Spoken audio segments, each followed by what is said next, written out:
Welcome to I Heart Geek.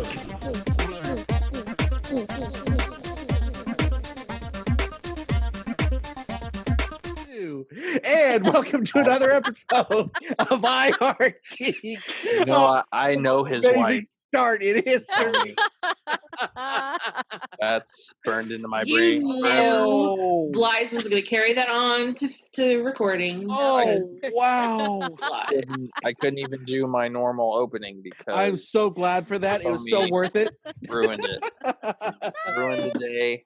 Satomi did it. Keep on geeking on, everybody. Oh, Blythe is out. Blythe is Somebody's out. getting fired after this episode. I'm just boy. saying. Oh boy. Can you fire us when we don't get paid? I can I can no longer Lock us. request your services. That's true. Well, you can also lock us out of the Zoom. I as can you do did that. earlier. That's true. Oh, You can put a shut up. password Let on it go. Let it go. Let it go. And we're getting sued by Disney. Ba-dum. Yeah. Probably. Yeah, well. So today we went through some quick and sudden changes, and we'll get to that in a minute. We are discussing Benicio del Toro. No, we're discussing Guillermo del Guillermo Toro. del Guillermo del Toro. I studied for the wrong guy. Yeah. Oh. There you go. That's why Basically, Dub is just watched The unprepared. Wolfman on repeat, not realizing it's the wrong Del Toro. And Sin City. I watch Sin It's City. true, and Sin City. Yes. Now, And I would Guardians like of to the see Del Galaxy Toro too. could have done an awesome job with Sin City. Okay. Yes. As a matter of fact, Guillermo. would. Agreed. Because today is brought to you by creepy and fantastic visuals, which is really, yeah. Yeah. Now, unfortunately, I'm not I will be getting schooled on this episode because my Del Toro knowledge kind of begins and ends with Hellboy and Blade 2. Yeah, bite me on the Blade 2 thing. Oh, that's not a good start. So let's introduce the whole panel. I'm Dub, and I guess I wrote this, or kind of wrote this. We all wrote this week. This is a Group combined effort. effort. Okay, and- yeah. And then we have Miss Courtney. How are you doing today? I'm good. How are you? Are you I'm under the sea? water. Yes, Yeah. I'm under the sea for The Shape of Water. Don't sue us, Disney, because I'm talking about The Shape of Water. The Not, Shape of Water. And under the not sea. Sebastian the Crab. Right. But there may have been crabs in that from what you guys are talking about. I don't know. I haven't seen the movie, but I've heard bad things. It's wonderful. It's Oh, wonderful. yeah. We'll get to it. We'll get to it. So We'll good. Get to it. We'll get to it. I promise. Award winning. And then we have Satomi. How are you doing? Feeling very judgmental about you today. This has been a kind of an ongoing thing.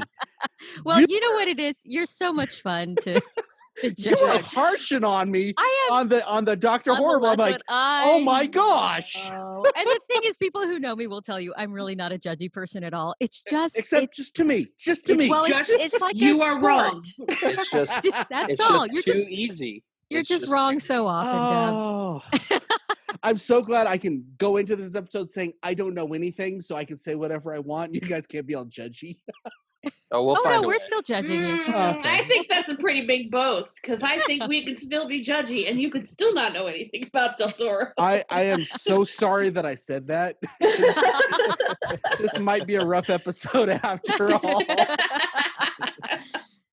And then we have our buddy Blythe. How are you doing, y'all? You young curmudgeon, you? What's up, everybody? I'm doing all right. You're all Today- trimmed. It's like, I mean, you're more trimmed than last week, I think. No, I No? Does Ben no, I keep haven't grabbing touched it? Is that what you got to do? Yep, that's what Ben. That's if I half let the it go fun. out too long, then Ben just grabs it, and he does. I mean, he finds a way now. He still gets his hands right up in there and just yanks it as Well, hard that's as That's he tiny gotta hands. hurt, man. Oh my gosh. When my kids were really young, my goatee was about down to there. If you can't see that if you're an audio person, but down to my chest. My kids used to literally try to swing from it. They would not let go. Like, Dude, oh. if I were there and your goatee was down to your chest, I would freaking try to swing from it. You I have can't pictures. tangle that out I'll there. share and them just later. Wow, we're going to be off the rails a little bit today.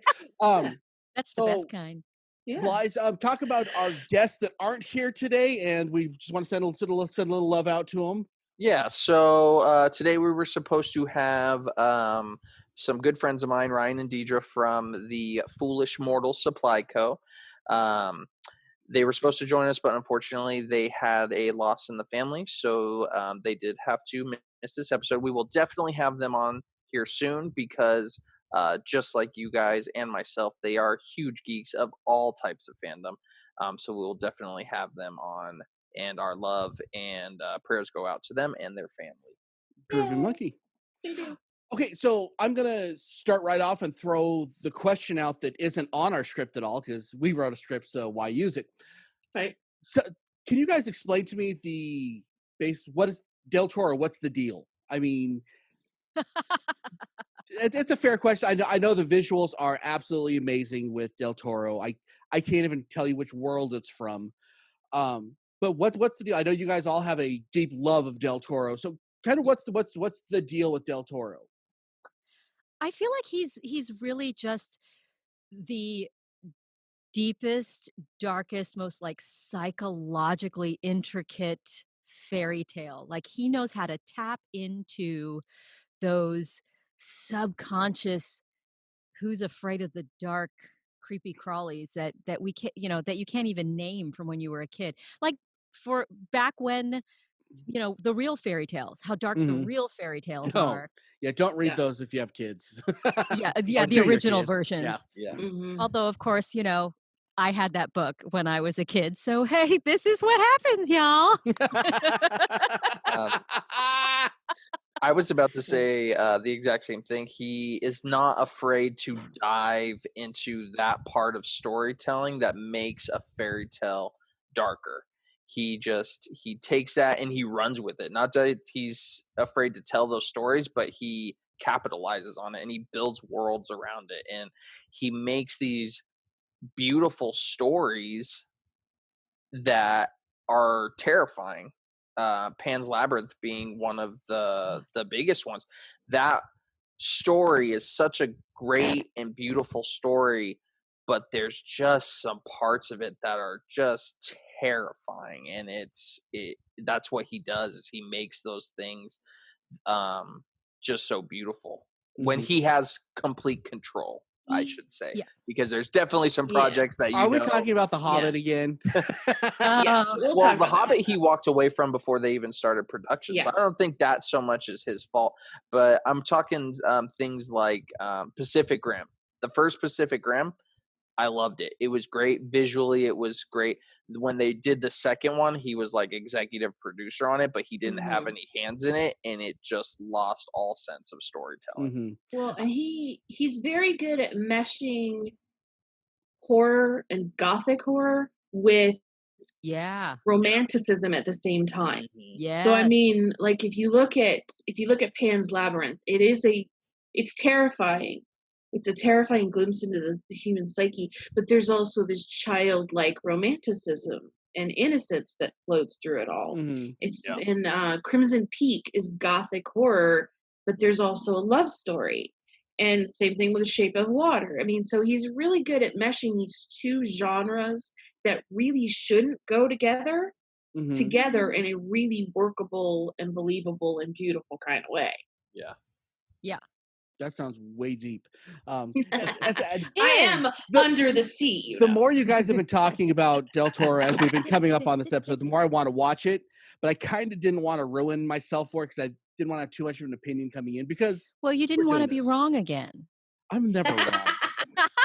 I was wrong once when I thought I was wrong, and then I realized, oh, I'm not. And I felt bad about myself. Oh, no, you're not That wrong. would You're still allowed to make have you your wrong. horrible. So, which worlds? I don't know how many worlds we can say that Del Toro has created, but which world would you, as a person, want to live in? None Survive the rest of your life in this world. Which one would you take? Let's start with Bly's on that one because this was a Bly's question, I think. For me, Pacific Rim, 100%. Do you want to fight He those wants one monsters of- all the time? To be He a wants pilot one of those to big be a pilot of a robots. Jaeger and just fight the giant Kaiju. yeah, the kaiju. The kaiju. To fight the kaiju, like Love Charlie Day in that movie, by the way. yes. To be able to experience something like that, like that's the world that I want to live in, where I can suit up and get into a giant mech and just fight giant monsters. before I go to everybody else, and this is dealing with Pacific Rim, like with the whole melding of the minds and all that, is there always some weird, I don't know the right word, just a twist to everything with Del Toro? I mean, because that's just, I mean, the you know, the melding of the mind thing is like, that's some weird stuff when you think about it. Well, but Yeah. that's what he does. He Is that always, or is that just for that movie? I don't know if it's necessarily a twist, but he has a great way of telling stories that feel a little bit different than things that have come before it. How many times have we seen giant monsters fighting giant robots? But he took that concept and he gave it a personal feel. So these people who are piloting these robots, they have they have to have some sort of connection to be able to do it. It made it weird. It's not just to do it, but that's the thing, is you, instead of just having some guy jumping into a robot and fighting it, there is actual personality behind it. And I think that's just what he does. If he would have made Voltron, would they have all 5 have had to have melded? I'm just curious. Yeah. No, They would have. That would have been cool. fair enough question. Courtney, what about you? What's your world you want to live in? I'm going to guess The Shape of Water, because No. that's what you talk about all the time. I still haven't seen it, so I don't know. I refuse to look it up because you guys are scaring me. It's so good though. No, it's such a good movie. It's so good. So good. Well, I mean, Shape of Water takes place in the 1950s in the United States, so That it's is not your genre. That is kind of 40s.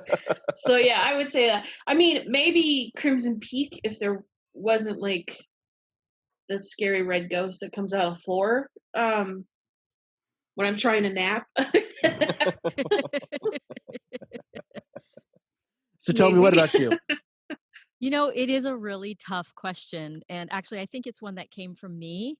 Oh, here we go. I got to claim credit. See, always well, no, wrong. I'm just saying. Doesn't matter what he's doing or what the subject is. He's wrong most of the time. You're harsh. Yeah. Wow. Yeah, This is, what does this mute button do that's right over Blythe's face? Oh. Nah. Can't mute me. Mutiny. Aha. Okay. So bad. You know, it's a hard one. It's actually the reason that I asked it, because all of his worlds are dystopian in some way. Something's terribly wrong in every single one of them. Mhm. If we're talking just time period, I'm so down with Crimson Peak. But there's something about, even though it scares the bejesus out of me, there's something about the fairy tale-ness of Pan's Labyrinth, and how I mean, I would probably want to be one of the creatures that tests her instead of her. But there's also eyeballs in the Damn it. hands. It's just the Somebody sent that in the chat, and I was like, I Yeah. don't like you guys. That's not cool. but Yeah, it is that a would be Courtney. stroke of genius. But just there's always a kind of a justice is served at the end, you know, and Yeah. she ends up in that amazing, beautiful kingdom. So I, you know, I think with all the struggles that we go through in life, if we know that there's that amazing, beautiful kingdom at the end, maybe it's worth it. I'm guessing there's a spoiler there. I haven't seen it, but I'm guessing. There's going to be a lot of spoilers for There's gonna be you a lot of because you spoilers, haven't yeah. seen anything but Hellboy And well, And actually, I Blade did 2. want to discuss about. and Blade 2. I don't want to discuss that, but I do want to discuss the Hellboy thing, especially the Hellboy 2. That world, to me, I don't know why no one said that they'd want to live in that world. That's living in a fairy tale. Yeah. There's bad guys, but they're not really bad. I mean, they're doing their own thing.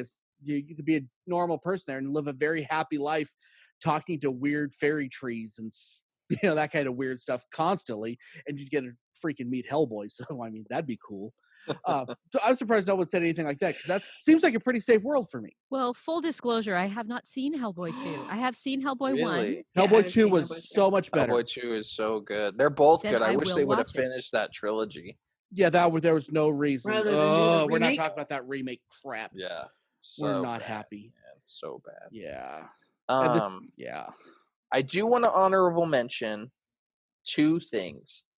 One is Blade 2, because No. because it's technically in the Marvel universe, and I want to live in that universe. Okay. And I I don't know if any of you seen it. Have any of you seen Troll Hunters on Netflix?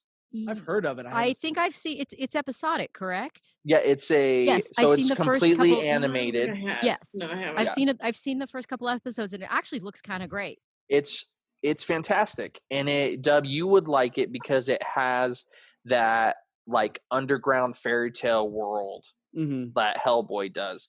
But he made Troll Hunters, and then the place where it takes place is Arcadia, and then he made 2 more series that falls into the Tales of Arcadia, and he did what he does, and he meshed all these genres. So one is about like trolls, one is about aliens, and then one's about wizardry, and he meshed all these genres together into one like universe. And it's super, super cool, and that world is a really cool world to live in as well.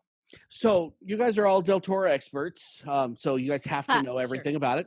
So here's my question: is everything that he does, is it practical effects built on CGI? Is it CGI completely?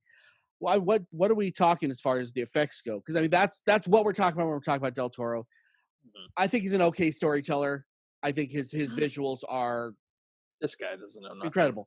This is my observance. Relax. I hope he's right here on my screen so I can. I actually that's Satomi on our screen, my screen. So, mine. He uses both. What he's good at, or what his effects team is good at, is the meshing of the two. So you've got something like, I'll go back to Shape of Water. So you've got the creature, you've got the fish man, the gill man, who looks like Abe Sapien from Hellboy, if that helps. Absolutely. I did not. Yeah, I'm sure they based it on there. Now, it's all practical effects. So inside that suit is Doug Jones.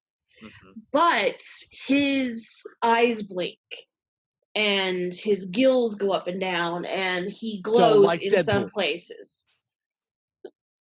Yeah, I mean, and to a certain kind I think the eyes might actually be, but I mean, the other thing is so there's the practical effect of him being in this giant latex and silicone suit with all the prosthetics, but it's also like he glows at one point in time, and so the glowing comes from the CGI effects. And to be fair, I kind of knew the answer to this because I think that it's like the mix. practical effects are what actually humanizes everything, even in these fantastical worlds. It may have the CGI, but it's very the practical effects is what humanizes things, and that's important. Most of his monsters are practical effects monsters. I think he uses practical as much as he can, but he's not afraid to use CGI when he has to get that shot and to do the things that he wants to do while he's making the film. Because even in Shape of Water, there's a scene where water fills an entire room.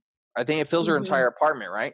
Yeah. And that scene, the way that they filmed it, is it's smoke and lighting. So he made a practical effect to where he filled the entire room with smoke and then lit it so that it looks exactly like water, like they're underwater. Yeah, and it looks amazing. It's a beautiful, beautiful scene. Yeah. Well, he has a background as a special effects makeup artist, so he understands. He already understands the foundation of what he's trying to get on film. So. And again, I don't think you can get that out of the CGI. You can't, no matter how perfect it would look, it's that human factor that comes with the practical effects. And this, honestly, and that's something I really respect with a filmmaker. When they go for this awesome stuff, it's great. But if you're acting in front of the green screen, Marvel, it gets a little repetitive. But it's why things like Jurassic Park worked so well. It's why Baby Yoda works so well. Because it's that combination. Why? There's so many things you could have pulled from, and you pulled the worst one. The worst practical effects ever been created. Why are you surprised? Ever been created, the worst practical effects, and he's fantastic. Pulled it No, I would say the worst practical effect is the baby they created for Twilight. No. I never watched that. That's way better than. I've never seen the movie, but I've seen the baby. Oh, you want to hear a creepy practical effect is Train Spotting the baby when the baby that's crawling on the ceiling. Oh, I'm See, grossed out now. so many better baby references than Baby Yoda. She did it just to cheese you off, fool. Like Rosemary's Baby. Anyway, so Yeah. dark on it. Okay, so let's kind of change gears a little bit. Let's see. I have a question all written out here for everything. What established story would you like to see Del Toro make? This is talking a movie that's been made, a fairy tale. What movie would you like to see Del Toro make? And I want to throw in mine. And yes, all praise to the TV series that came out, but I would like to see a movie of American Gods with Del Toro because I would like to see him make that world, Better. really flush in with our world, or Fables. Either one of those two. That's the two He would do a great job with Fables. Fables would be a fan. I would like to see Fables turned into a show and him spearhead that show. I'm in. Yeah. And if you guys haven't read Fables, Bill Willingham, it's about 20 different graphic novels. Highly suggested. One of my top 3 graphic novel stories of all time. If you haven't read it. But anyway, so what about you, Courtney? I don't know. Go to Satomi because I'm still thinking what we. Okay. Go to Satomi.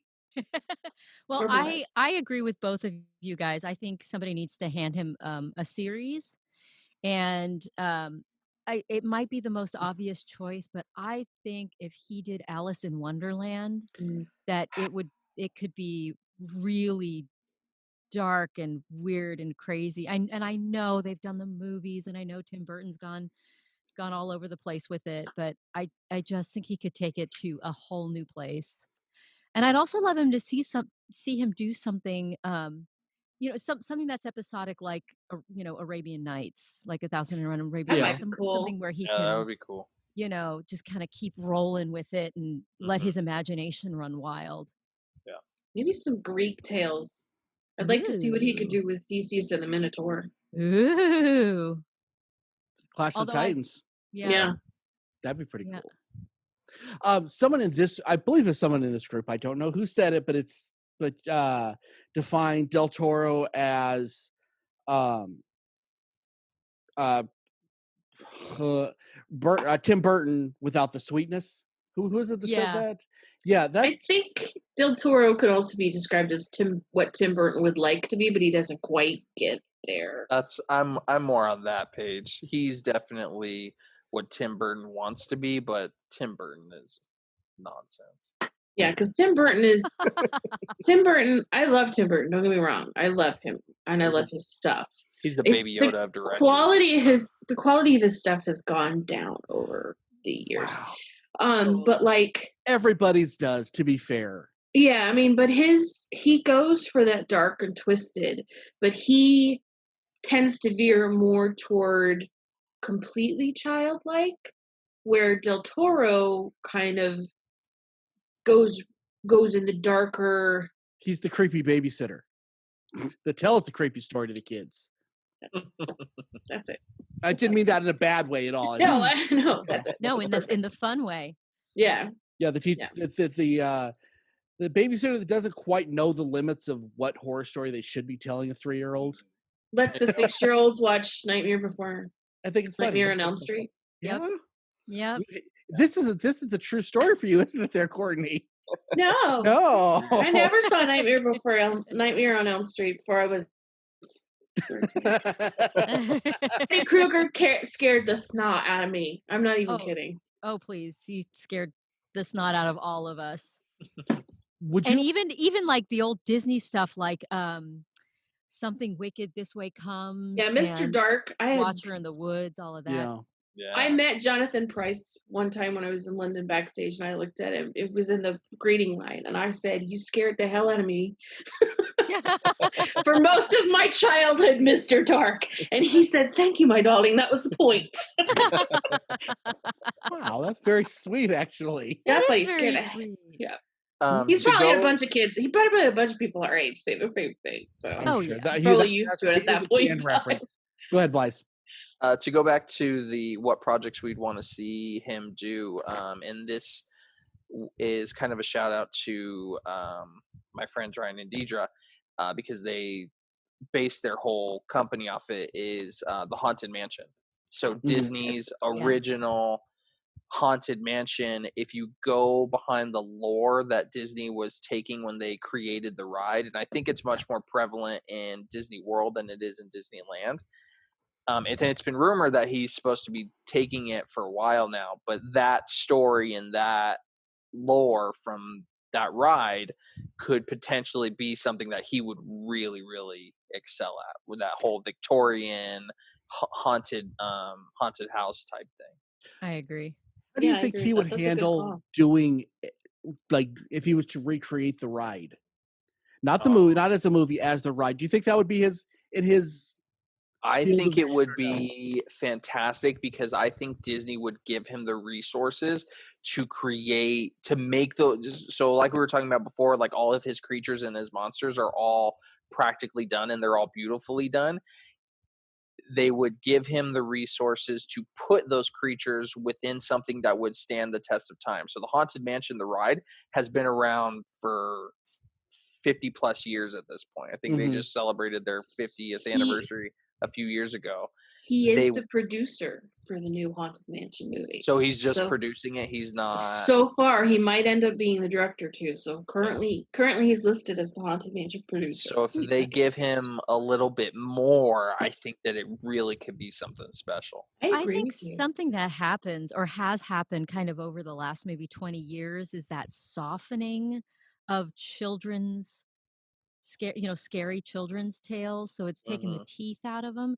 And honestly, I miss that. I mean, I loved that thrill when I was a kid. I loved hiding behind the couch and looking There through my is the line for it, though. Like the Doctor Who. I mean, I think that is pretty much the line for a kid. The Monster Studios they had, especially back then.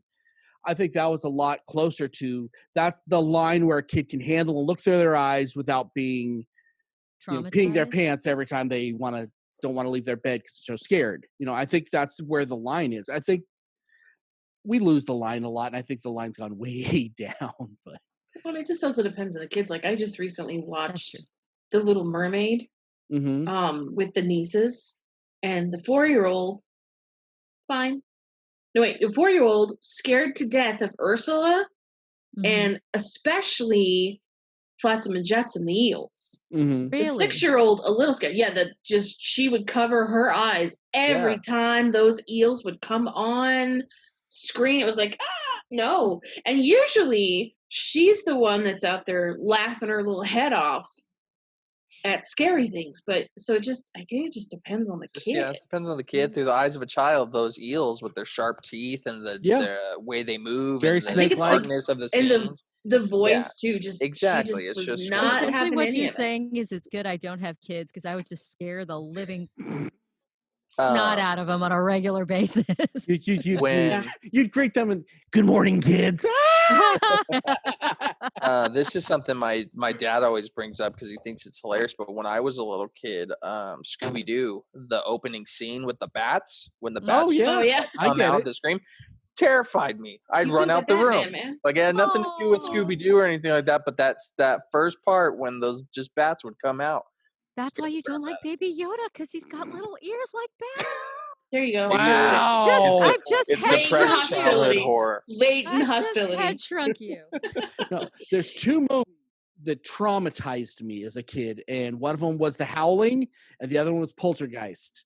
Those were scary. The one with when he's pulling his face off, that still freaks me out to this day. And I was like 6 or 7. Steak. Oh, stop. Mine was Something Wicked This Way Comes. The scene specifically where he imagines spiders all over him. And the original It miniseries. Oh. Tim Curry is Pennywise. Yeah. I don't Tim Curry was scarier than this new guy. Sorry. Yeah. Oof. Actually, that would be interesting to see Del Toro do either one of those. I have one more suggestion that I would like to see him do, and that'd be Labyrinth. I know that would be really cool too. That would be amazing. That He's would the be only amazing. person I Well, think that I would be comfortable sitting touching into that. that Henson property. I'd hand him the sequel in a heartbeat. Oh yeah. Yeah. Like, Yeah. but along the lines of what Blythe was saying, while you were mentioning Haunted Mansion, it got me thinking he would be really interesting to do a Tower of Terror Oh yeah. movie. Yes. That would Because be there was great. one years ago when they released the ride. It's Steve Gutenberg in it, but it would be that was so dismissive. because Oh I my know, God, Steve because Gutenberg. Well, Hey, because oh, by the way, Disney- next week we have Steve Gutenberg coming on. So right. At Disney World, the Hollywood Tower of Terror still exists. It's only been changed to Disneyland. Yeah. And so, yeah, along the lines of that, it'd be really interesting to see what he came up with for standing. Tower of Terror. Okay, let's move on and let's take a little break, and then we're going to come back with our listener feedback.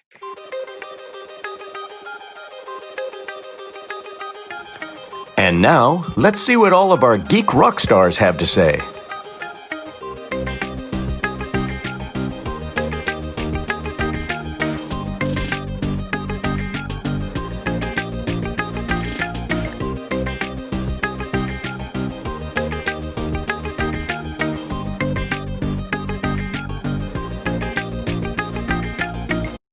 Okay, so for today's listener feedback, we asked, what is your favorite Del Toro project and why? And of course, as always, I don't read these. Courtney, go to town. I do them. So we got a lot of great feedback. So thank you guys. We appreciate it. With the So keep vibrato. them coming. Yes. Guys. Have to. So keep it coming. So our good friend Christina says Pan's Labyrinth. She's always been thrilled by the story of Peter Pan, which is what she thought it was about when she first sat down to watch it. Oh, That's God. amazing. It's not. No. That's It's not. fantastic. The movie blew me away with the darkness and the intrigue and vivid imagery, and she loves it that the fact that it even made Stephen King squirm, and he's gone on record and said that. Even he Wow. was I scared of don't Pan's know Labyrinth. I don't know anyone who has not been like unnerved by that Yeah. film. Oh yeah. At least at Yep. some point. Well, you haven't Mhm. seen it, Dub. Yeah. Get out of here. Mhm. I'm just saying, I'm the exception to the rule, dog. You know, Nice. hey. I'm gonna break the rules because usually I don't read them if you don't tell me why, but I'm gonna do it anyways today. So Matthew Ooh. Bellin says, hands down, Hellboy and Pacific Rim. Why, Matthew? Why? Why? Why? That's all you had to say. Those are great movies. Because they Dino made me feel Gangle ways from about the- things. Huh? Podcast. Right. Podcast says Pacific Rim, which is going to be a theme, because of the practical effects, and he says he also loves a good kaiju film. Mm-hmm. Jonathan Cathcart says Hellboy, and why isn't Blade 2 mentioned? Just kidding about Blade 2. Why do you like Hellboy, Jonathan? Why? Why? This Everybody is that John didn't from get why is California, gonna get by the this. way. That was John from California, by the way, if y'all remember him from forever ago. Daniel Houston says Daniel Houston says Hellboy. It's such a well done movie. The visual effects, the storytelling, and Ron effing Perlman as Hellboy. Mhm. Yep. Perfect. Ron Hellboy. Perlman is And you fantastic. gotta love the big baby. Yeah. Sorry, yeah. Don't Oh, the Great. big baby, baby. yes. Aw. Our good buddy TC says Pacific Rim for me. The kaiju story was epic, but the human story was titanic. Great CGI, superhumanistic storytelling, and a fine job of carrying the story by Charlie Hunnam and Idris Elba. And come on, giant robots. I agree. Yeah. Giant robots. Did that come out the same time as Robot Jocks, though? Do you guys remember Robot that Jocks? No No. one knows what you're talking No, about. 'cause that you're was old. with it's not that old. It's with Hugh Jackman. It's not that Oh, old. that's Real Steel, Real Steel, whatever. Same. based on Rock'em How did you Sock'em Robots. get Robot Jocks? They're the same from thing. Real It's It's Steel? the catchy. same movie. It's the Yeah, same movie. It's like Yes. Rock'em Sock'em They're Robots. all the same. like They're all three really- of these movies are the exact same movie. I feel- And boy, with the Del Toro, there's a twist. Their minds meld. no, what are you talking about? Real Steel's about robots that box. Yeah. Not They're about. Rock'em Sock'em Robots. So Yeah. And you're so- saying that they're just the same movie because a robot throws a punch. They're big robots. They're not that big. They're big. They're a little just bit bigger saying, than it's like regular great. humans. They're bigger than me. I'm good. What I like about that movie is when they first started promoting it, it was like this deep, dark, psychological film, and then everybody realized that it was just a movie about Rock'em life-size Sock'em Rock'em Sock'em Robots game, and then it became the Feel-Good Family of the Year. Like, yes. And then Robot Jocks was before that. Yeah, Oh, look it up. Look it There's up. nothing. It is so There's nothing called Robot Jocks. That's I not swear a real there thing. is.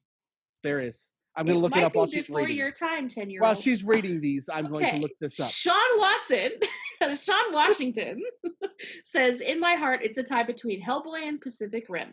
As an avid reader of graphic novels and comic books, it lifted my geekiness and fandom to another level when watching both of these wonderful movies. I love watching movies that are a grand journey with a phenomenal story deep down. I had a moment like unto Pat Brady's comic strip Rose is Rose when watching both of these movies, where I reverted to a child and raptured with the telling of a fantastic story at bedtime. That's real deep, Sean. That's awesome. That's a great response. I'm a little touched.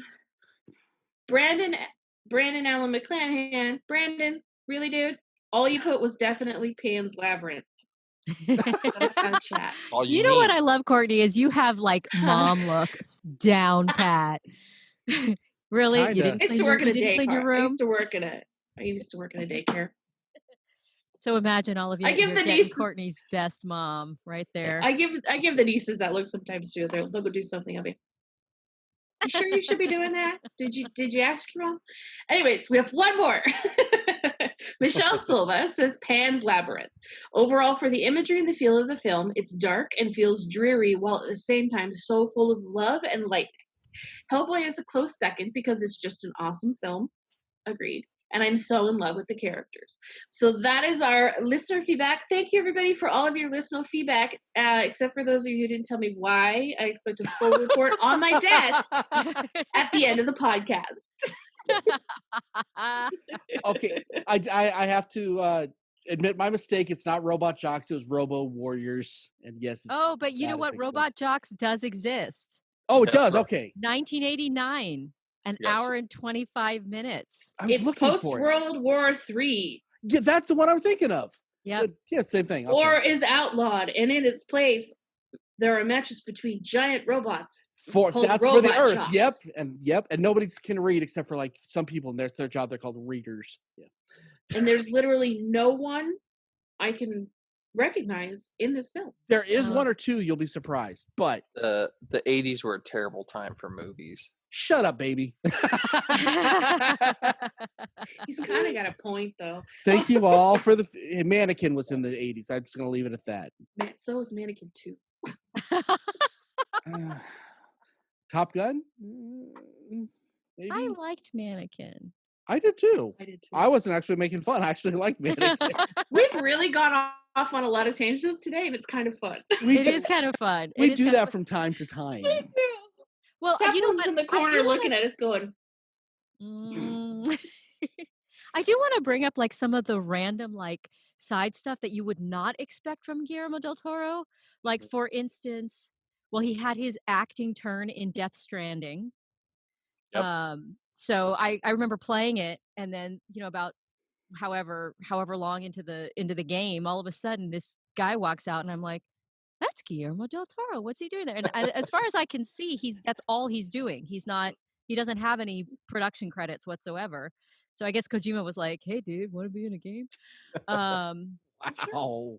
And then like his turns in animated stuff like Rise of the Guardians, and you mentioned Troll Hunters and all of that. So just like there's he just seems in some ways like a big kid, which makes me really happy. Well, and it kind of looks like a Hobbit, so that's kind of cool too. I like that he completely disavows Mimic in any way, shape, or form. He did that?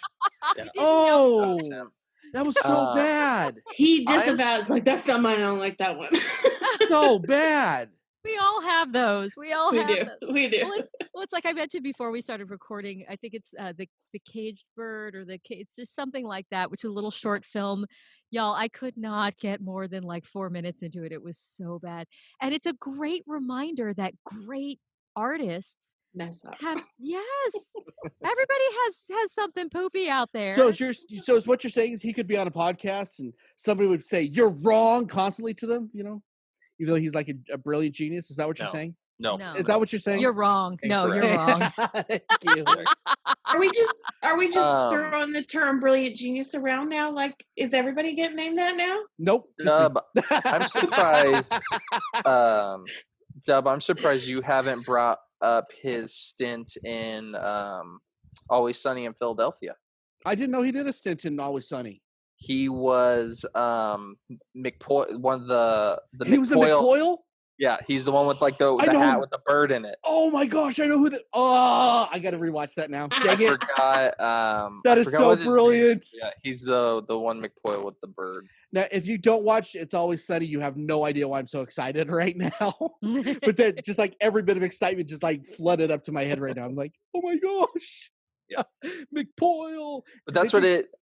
He's drinking the milk and I definitely agree with Satomi where it feels like he's doing his job to have fun, and the people that he meets along the way, they know that about him, so they're like, hey, you want to come do this? Sure, why not? I'm not doing nothing, so I'm gonna come have fun on Always Sunny in Philadelphia, or I mean just random stuff, and it's great. And he's got a lot of repeats. Yeah. Like he works with a lot of the same people, and I don't think it's a matter of nepotism. I think it's a matter of they're like, this is so I don't think fun. that's nepotism. We have to play. Yeah. I think what I mean? That's honestly, that's what makes a director, to me anyway, more endearing. Like Kevin Smith, you are going to know half the people in every Kevin Smith movie because you just know them by now. Tim Burton, Adam Sandler. I mean, Quentin it's like, Tarantino. You get it. Yeah. There's these people. It's like, I love that. It makes it feel like a family. You know what I mean? Yeah.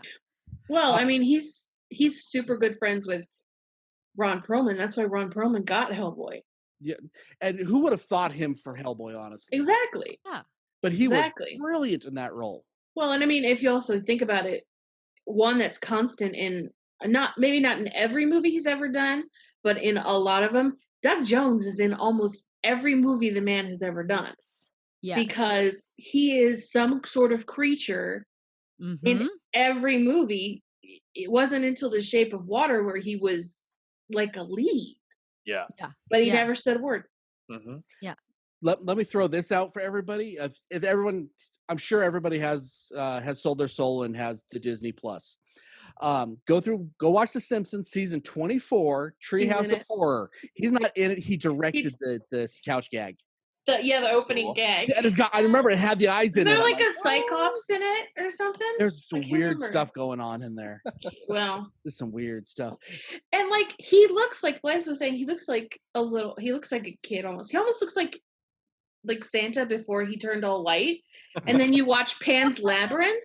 Yeah. And you're like, he just looks like he's having a good time. It just looks like he's going on a quest to Mordor, you know? Right, like he looks like he's just this diet, almost happy, jolly, dorky kind of guy, and then you turn around and like, did you just create the Fauno and like the Pale Man and what's going on in here? Like an orphanage with the kid with the sack on his head. And he looks like the guy you'd be friends with and not take him everywhere, but you go on like about half your adventures with. Yeah. Well, and like you can't take too much of him, but you can take enough of him. He's a nice guy. You can tell that he's having fun, and you can tell that he's a little off too, because when they were talking about doing Shape of Water, they said, well, isn't this just the creature from the Black Lagoon? He goes, that's my favorite monster movie of them all. He goes, this is just what happens if the creature got the girl. I'm like, okay. Yes. Oh, I know the perfect fairy tale that I want to see him do. And I don't think it's been done correctly live. And I would like to see him do Beauty and the Beast. That would be a good one for him. Interesting. Give him that world. I mean, he doesn't have to have Chip and the teapots and all that. Have them turn into creatures. All his house staff and all that. That would be amazing to see. I have a feeling that the Beast wouldn't get the girl in the Guillermo del Toro version. He'd rip her arms off and eat her. Yeah, he'd probably eat her. Exactly. Yep. After he turned into a human. Yes. Yes. Courtney, you kind of said it a little bit, but yeah, I think we'll see how he does with Pinocchio. Once Pinocchio. Pinocchio comes that's out, coming up Very next. excited about I'm that. And sure. the witches. Yeah. Okay, And the so witches. tell me anything about some of these new projects that are coming out. You guys seem like you're very informed on them. Let's start with Pinocchio. What do we know about it? Anything? Stop animation, right? It's Yep. completely stop motion animation. Stop motion. Ewan McGregor is Jiminy Cricket. Ooh. That's nice. And that was Does he say he has the accidentally- high ground? I'm sorry. That was accidentally. Yeah, you're That was right. It was accidentally completely dropped. accidentally. Yeah, and then I know Tilda Swinton is it Tilda or Kate Blanchett? One of them is in there. I think it's Kate Blanchett. Yeah, I think it's Kate Blanchett. Let's see. Let me see. They're not interchangeable. Yes, it's ladies, Kate. but they are Kate both Blanchett. fierce. Oh, I know. Tilda Swinton No, is they're also both in it. They're both in it. Okay, well there you go. Yeah. Ron Perlman is in it because you knew that was happening. Mhm. Yeah. Because of course, David SOA is done. Bradley is going to be Geppetto. Yeah, so it will be interesting. That's all I know about it. There's not that much out there on it yet. How There's- about there's the a couple of witches? shots, You but guys have been talking a lot about I'm this. excited about the witches. I've heard you guys talking a lot It's about gonna it. be What fun. is this supposed to be? The witches is well, Are there we was a talking movie. green long nose witches or something else? Well, No, the Have you ever witches. seen- The Have you never witches seen is The a- Witches? Have you never seen the witches or read the book? Mm-mm. Oh. Okay, it was originally Wow, a book that by was Roald judgmental. Dahl. Well, yeah, it was originally a book by Roald Dahl, who wrote Charlie and the Chocolate Factory and all that Mhm. kind of stuff. Mhm. There was a movie, I want to say 90s. Was it 90s? It Early was 90s. either Seems like it was early 90s, late- late 80s. Yeah, Late 80s, early 90s. and it was an English film, and it had Angelica Houston as the Grand High Witch. And it takes place, there's a kid and his grandmother, and they go to a seaside village, and unbeknownst to them, there's also a convention of witches.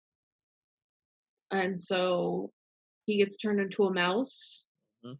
and hijinks. So I'll, kids movie, do. but definitely not. Yeah, I mean, it's typical Definitely Roald Dahl. kids. So it was very much one of those movies that was a kids movie, but it was scary. So like what Disney Channel like used to play before they started just playing like cartoons and stuff like that. They used to play like actual movies. This was one of those movies that was on, because I remember watching it when I was I a think kid I vaguely and remember being that. scared of Witches of England. stuff. And it looks like, it came out in 1990. It Yeah, actually pretty just close. occurred to me how much Del Toro and Roald Dahl have in common Mm-hmm. as far as going to the dark side. Mm-hmm. See, Nice. and that now that you said the thing about Alice in Wonderland, now it just makes you wonder, every single property that Tim Burton got, Dumbo, Alice in Wonderland, Charlie and the Chocolate Factory, every single one of those All of it properties, terrible. if you would have given it to Del Toro, it would have probably been significantly better. You couldn't do much worse with Dumbo. Especially, I don't know how Tim Burton managed to do it, but he pulled all the heart out of Dumbo. Miss Peregrine's School for Peculiar Children Mhm. too. Yeah. I mean, That was like it. I watched it. I rented it. I watched it. Was that Burton? Yeah, it was Tim Burton. Oh, wow. I had no interest. It looked Yeah. I watched it, but it was just so forgettable. It was just Right, it I don't didn't remember much work of for it. me. I rented it because I like Eva Green a lot. Yeah. I And I like remember Tim Burton, thinking it but was it's- okay. I guess I didn't realize it was a Burton movie, Yeah, but it was you're a right. Burton It's film. very forgettable. Like, I don't remember much of it. Mm-hmm. So I want to do a little cross promotion here. Satomi, what horror story would you like to read the kids in the hospital when you do the Broadway Hearts, or would you do that? I would do it on request. I mean, out of the group of us who Do you have a who work suggestion with of which Broadway one do you Hearts, suggest? I'm always the villain, so Uh-huh. and I gosh. So yeah, Mm. See, because I would be the one who would be suggesting like the darkest. I'd probably Hansel and Gretel that out. I'd probably Hansel The and original? Gretel that out. Yeah, the original. With him sitting in the cage and sticking out a stick to pretend that he's not gaining any weight. And I mean, it's any of those Brothers Grimm, anything but I would just read the original versions. See, yeah, going back, I want to do an episode that we just tell stories, and because I think this would be with this cast, it would be an Yes. absolute blast. But Oh, anyway, yeah. so That tell us about actually- Broadway Yeah. Hearts real quick while we're at it. All right, Broadway Hearts is an amazing organization of started by Broadway performers to bring the experience of music to kids in hospitals. We're not singing for them or at them; we sing with them. They make requests. We do sing-alongs, and then we Right. also create videos for kids who don't have access, and we do those by request. So we make them individually for those kids, and then we have a scholarship program. So when they leave the hospital, not a lot of people know it, but both the kids and the families have a really tough time sometimes integrating back after they've had this incredible experience. So we have a program where we pay for lessons in any art form they choose and supply all of the supplies for a year afterwards to kind of give them something to focus on and also something to talk about when they're back among their peers. So, and we are always looking for new hospitals to join, especially now that we're living in Zoom world. So we do virtual visits and virtual sing-alongs, and you never know who might show up. I mean, we've had Nala from Lion King and Christine from Phantom of the Opera. I could go on and on. It's a lot of fun. If you want to know more about it, visit us at BroadwayHearts.org.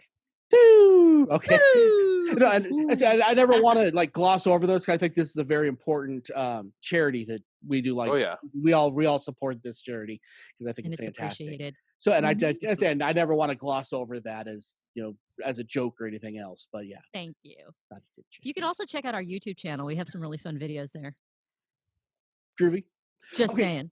Courtney, Wonderful, wonderful. I cut you off on saying something. that's Do you okay. remember what it was? It was not important. Yeah, I was just gonna. What made me think of it is you were talking about if he had gotten Roald Dahl instead of like any of the properties, and then Yeah. we talked about Satomi. What story would you read? Anything by Edgar Allan Poe. Oh, yeah. Wonder what he would do with anything by Edgar Allan Poe. That would be good. Like Murders in the Rue Morgue, Cask of the Amontillado, Oh, yeah. Telltale Heart, or not the Raven. Telltale Heart. Yeah. Well, because Ah. especially because he could inject even the stuff that's very human, he could inject that psychological, Mhm. Yeah. Mhm. turn of the screw, to quote somebody else, into that. Okay, You so know. last question I'm going to ask here. Give me a genre that he hasn't done before. Would you want to see him try? For instance, I would like to see him do a musical, like along the lines of Repo or something along those lines. He I should would do like to see him do Phantom. something like that. What that he hasn't done? What would you like to see as a genre? Just to see him throw us all into something that's just not expected. And you guys weren't expecting this question, but I think first of all, I agree with you. A musical would be fantastic, but I think it would be really fun to do some sort of like slapstick comedy because he Just to could see if take he could do it. just to see if he could do it. is he? I mean, I funny? think he Yeah. could. I think he could. Fair enough. Bly's got any ideas? Oh yeah, I want to see him do something so in the snobby. realm of Oh, sci-fi. I think that he could build some beautiful. I know Isn't that Pacific Rim? I was Isn't gonna Pacific Rim pretty sci-fi? it's a little bit sci-fi, but I'm talking like outer world sci-fi. Like I can picture Like him, aliens. yeah, like doing something beautiful with different like different types of planets and things like that. Oh, you did Like not. what was the one Valerian? That one movie that's based around thousands and thousands of worlds, and each of those worlds was built differently. I Cloud can see him Atlas? doing something. No, it's called Valerian. Oh. Is that the Matt Damon something. one? No, it was Enchantress from Suicide Squad. I feel like Like- there were 7 of those movies that came out at the same time. At the same time, all exactly. very forgettable. But something like that where he had to build like entire alien worlds. Like I could see him doing something like that really That well. would be cool. Yeah. Courtney, you got any ideas? A Hawaiian something or the other from the 50s. I was just throwing that out there for you. I No? mean, if we want to, Hawaii in the 50s. would be interesting to Hawaii maybe see him do a noir. Ooh. I mean, He could do yeah. a noir well. Yeah, I mean, Yeah. without monsters. No, yeah, like Yeah. you could, but you could do like like a crime, something noir Yeah. with.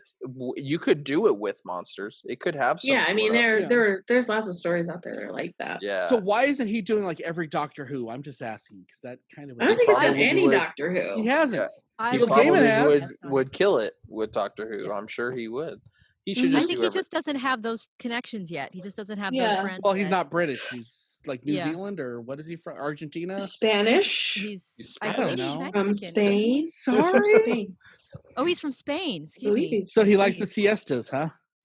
I don't know. Sangria. That's all Spanish I know. That's what you like, Dub. No, he was born. He was. He's born in Mexico. He's more, yeah, he was made in Mexican. Jalisco. Yeah. Yep. Okay. University of Guadalajara. So we were all wrong. So I don't feel so He bad. sets a lot of movies in wasn't wrong. Spain, so that's why I thought Yeah. he was Spanish. Because like Pan's Labyrinth is set in Spain. Yes. Yeah. And Now so I want to is- go watch it all over again. So is Kronos, I think. You should and watch. Kronos was where he um, met Ron Perlman, right? That was the first project they did together, I believe so, yeah. I believe. Yeah. Lies, what were you saying? Sorry. should watch the Trilogia del Guillermo del Toro, which is Gesundheit. Kronos, Pan's Labyrinth, and The Devil's Backbone. The Devil's Backbone will mess with your head. I am not in. I Sorry. started watching All that three. one. That's in what you prep. need to do, Dub. You don't have No. to watch any of his other properties. Just watch those three, and you're good. I'm code 4. Okay, so let's start wrapping this up. I want to throw a quick shout out to Redbubble, and there's like 3 Redbubble things that are on right now. Woo! Check that out. Woo! Go to- Everyone but Courtney. Yeah. Yeah. Thank you for not doing what I think was about to happen. We would lose that family friendly. It's the family show. Yeah. Yep. You don't want to go to the after hours. I heard. Mm-hmm. But go to Oh, maybe Redbubble. we That's do. another show. Go to Redbubble. Order something because it's cool. I mean, we don't make much off it, but it's cool to see our merch out there. Yeah. Go to our Patreon, and that is a big thing. And our commercial should be out next week. I hope. Hopefully, I'm deadlining you this week. Yeah. Okay. we'll see. I'll let you talk about that deadline to Ben. You can take it up with him. I'll yell at Ben. "Oh, leave him alone. Yeah. Leave your daddy alone. The infant has all the power. That's kind of how that works. And like and subscribe to everything. YouTube, Instagram, all that good stuff. All of it. We are all over the place. It really helps. It's really cool that most of the people that are commenting all that anymore, I don't know anymore. I'm like, oh, okay. Rock It's on. about the last Welcome, year, I'm like, welcome. I don't know most of you guys. This is cool. Mhm. So we appreciate everybody listening. All the listener feedback, everything else. Yeah, thank y'all for giving us an hour of your time once a week, and we hope that we make it entertaining for you. Yep. Until next time, I'm Dub, and with me is Miss Geeky Page. We have Satomi Hoffman, and we have Blythe. And until next week, keep on geeking on, kids. We love y'all. Keep on geeking on. Keep on geeking on.